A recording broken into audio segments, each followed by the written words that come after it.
Hi guys, welcome back to my get ready with me. আজকে একটু late হয়ে গেছিলো, তাই তাড়াহুড়ো করেই রেডি হচ্ছিলাম। আর একটা নয়, দুটো সোয়েটার পরছি, তার কারণ শীতটা তো মোটামুটি ভালোই পড়েছে। আজকে একটু বেশিই লাগছে আমার শীতটা সকাল থেকে। এই কোয়ার্ড সেটগুলো যেগুলো হয় না ভালু টাইপের, এগুলো পরলে কিন্তু প্রচণ্ড শীত। মানে আমি তো দুটো পরে নিয়েছি, কোথাও আর এক ফোঁটাও শীত ঢুকতে পারবে না। প্রচণ্ড ঠান্ডা লাগার ধাতও আছে আমার, তাই একটু প্রোটেকশন নিতেই হয়। আর মুখে একটু সানস্ক্রিন ইউজ করেছি, ময়শ্চারাইজার ইউজ করেছি।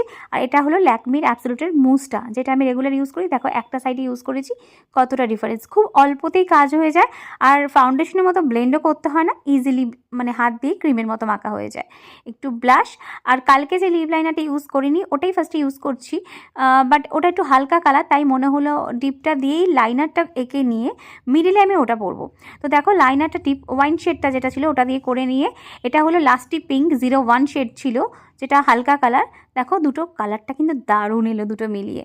এরকমভাবে লিপস্টিক পরলে কিন্তু কালারগুলো দারুণ আসে সিরিয়াসলি। আর চুলটাকে দেখো এরকম পাকিয়ে পাকিয়ে একটা সাইড দিয়ে একটা এরকম ক্লিপ মারলাম, অপোজিট সাইডেও মানে দুদিকেই সমান করে করছি। আর এই দুটো করে নেওয়ার পর পাশে আরও দুটো করেছি। দেখো খুব সুন্দর স্টাইল একটা হয়ে যায়।